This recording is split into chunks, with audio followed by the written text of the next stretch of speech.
Il me revient l'honneur, le plaisir aussi, de vous accueillir ce soir à Sévérac-le-Château, à l'occasion des vœux de notre député Arnaud Viala. Je suis extrêmement ravi de voir le monde qui a répondu à l'invitation de notre député et de Sébastien David, son suppléant. Bienvenue à Sévérac. Rarement nous avons eu autant de personnalités rassemblées en même temps sur Sévérac. Je nomme monsieur le sous-préfet, qui une de ses premières sorties officielles, qui connaît bien Sévérac-le-Château. Il va y avoir si je m'en un petit peu. Messieurs les parlementaires, messieurs les sénateurs, Claude et Alain, monsieur le président, cher Jean-François du conseil départemental, tous mes collègues conseillers départementaux, ils sont nombreux, je ne risque pas trop à les citer, les autorités, mes collègues maires adjoints, présidents de communauté de communes, j'ai aperçu Christophe Saint-Pierre, tous les collègues élus, les représentants des forces de l'ordre, gendarmerie et police, des services de secours, du monde économique, du monde associatif. Bienvenue à vous tous. Merci Arnaud d'avoir choisi Sévérac-le-Château comme lieu de rencontre pour la grande circo du Sud Aveyron. Visiblement, c'est une bonne situation puisque le public a répondu grandement. Sévérac-le-Château, qui est un bourg sur la commune nouvelle de Sévérac d'Aveyron, qui a été constitué au 1er janvier 2016 avec les communes déléguées de Buzel, Lavergne, Recoul, La Panouse et Sévérac-le-Château. De ce fait, Sévérac d'Aveyron est devenue la plus grande commune de l'Aveyron en superficie, pas en richesse, en superficie, plus de 20 000 hectares, et en population, 4 200 habitants, qui nous situe à la 10e place du département. Vous dire la satisfaction qui est la nôtre avec Arnaud de vous voir nombreux ce soir à cette cérémonie de vœux. On a souhaité la faire en début de mois de janvier, puisque janvier est un mois très chargé en termes de vœux. On a souhaité la faire à Sévérac aussi, Camille, parce que pour nous, Sévérac est une commune qui compte, qui a des atouts, mais qui a aussi des éléments sur lesquels il faut travailler pour faire avancer Sévérac. Et il est important pour nous d'avoir fait ceci à Sévérac. La presse nationale a un chiffre, classé en 19e position en termes d'activité parlementaire auprès des 577 autres parlementaires de l'Aveyron. Ce chiffre, quand il est paru dans la presse, il a fait plaisir à tous les Aveyronnais et à tous les Sud-Aveyronnais.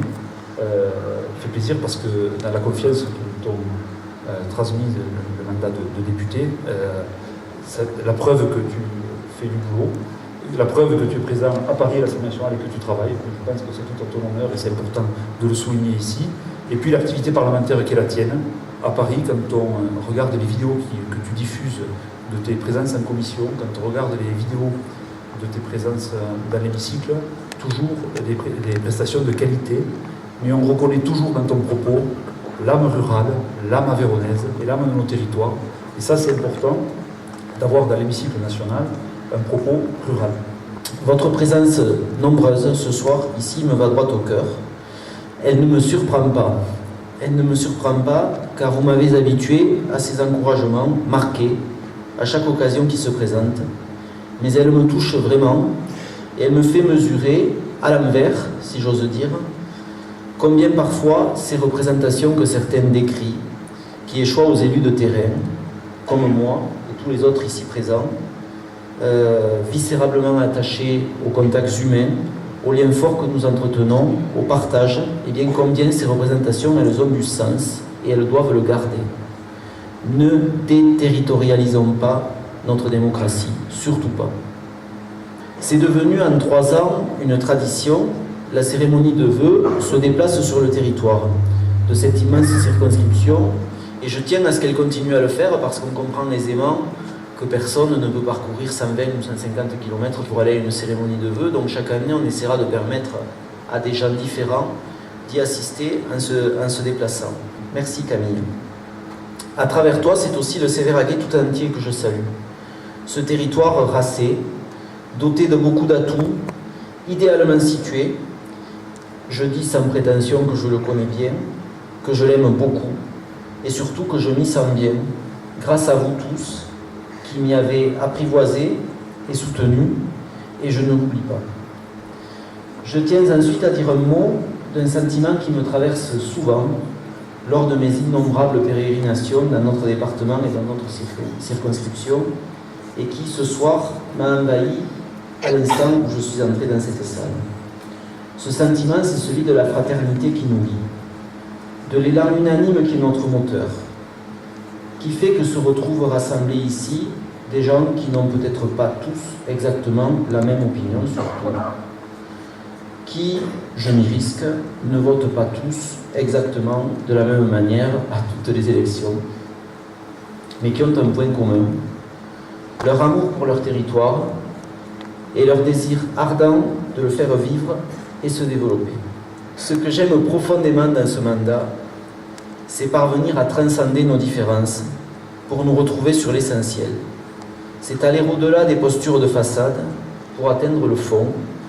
C'est réussir à sentir cet élan qui porte un territoire, une assemblée, un pays, vers la promesse d'un avenir meilleur. Grâce à vous, ce soir, ce sentiment, je le ressens très fortement et je vous en remercie du fond du cœur. Je veux enfin remercier ici publiquement l'équipe qui m'entoure au quotidien. La tâche n'est pas facile, je ne suis pas facile tous les jours. Merci à vous tous, vous l'avez déjà fait, mais je vous demande de les applaudir. Le passage de témoin entre Jean-Claude Luche et Jean-François Gaillard à la tête du conseil départemental. J'ai été vice-président du temps de Jean-Claude. Il l'était encore lorsque Jean-François est arrivé dans l'hémicycle départemental. Je connais la charge qui pèse sur la tête de cet exécutif local, capital pour la vie des Aveyronnais, et suis heureux des rapports de confiance qu'à travers vous, j'ai eu et conservé avec chacune et chacun de celles et de ceux qui font tourner et avancer cette grosse machine. Cette confiance est indispensable aux parlementaires que je suis. Au plan national, dès le mois de janvier, c'est bien entendu la campagne présidentielle qui a occupé tous les esprits et sans qu'on le devine vraiment à ce moment-là, posé tous les jalons d'un bouleversement total du paysage politique de la France. Ce premier semestre, pour moi, il a été consacré malgré tout à mon activité de parlementaire. Je l'avais dit d'emblée, ce premier mandat n'était que de 20 mois, il n'était pas question de l'écourter de 6 mois pour faire campagne.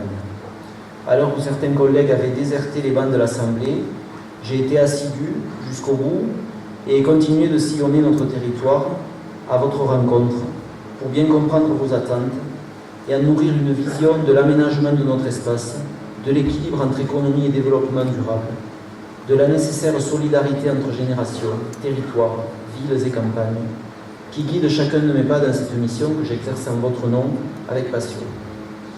Puis sont arrivées les législatives.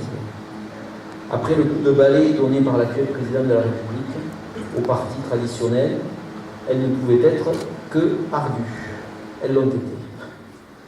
Avec Sébastien, sans relâche, nous avons parcouru les 119 communes de la circonscription, rencontré des milliers de gens, parlé de tout, sans détour, sans éluder les sujets polémiques.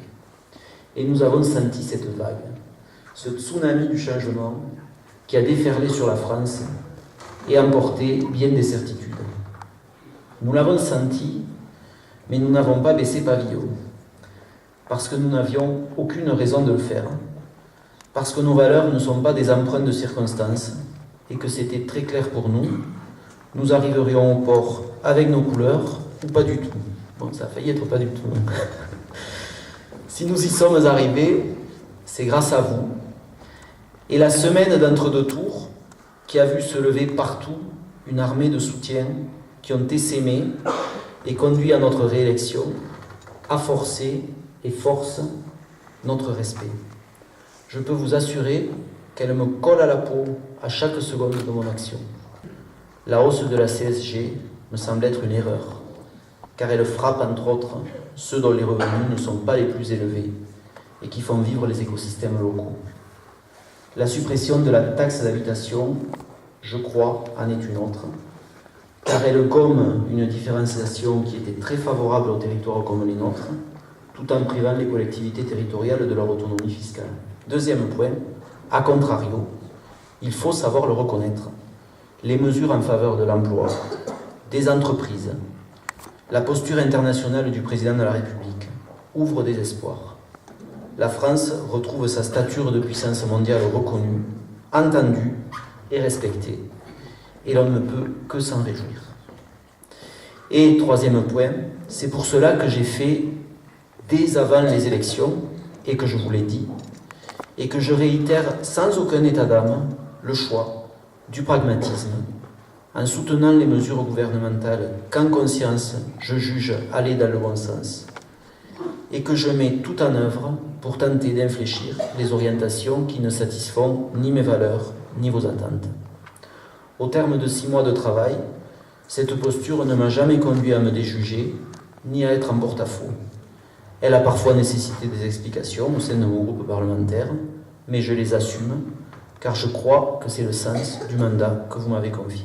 Notre devoir est de faire en sorte que l'Europe sorte par le haut de cette période critique et que notre sécurité physique face à la menace terroriste, mais aussi économique, en soit plus grande. Et puis il y a nos territoires. Mon dada, et je pense que je peux dire notre dada. Je crois vraiment que nous sommes à un moment historique, à la croisée des chemins, que des opportunités qui ne se représenteront probablement jamais doivent être saisies. Jamais, c'est paradoxal, mais jamais la France n'a été aussi diverse. Jamais les grandes villes n'ont été aussi lourdement questionnées dans leur mode de fonctionnement, dans l'insécurité économique, sociale qui y règne. Jamais les territoires comme les nôtres n'ont été aussi sexy, aussi attractifs, aussi remarquables par la qualité de vie dont y jouissent les privilégiés dont nous sommes. Et jamais la France n'a aussi cruellement manqué une vraie politique d'aménagement de son territoire.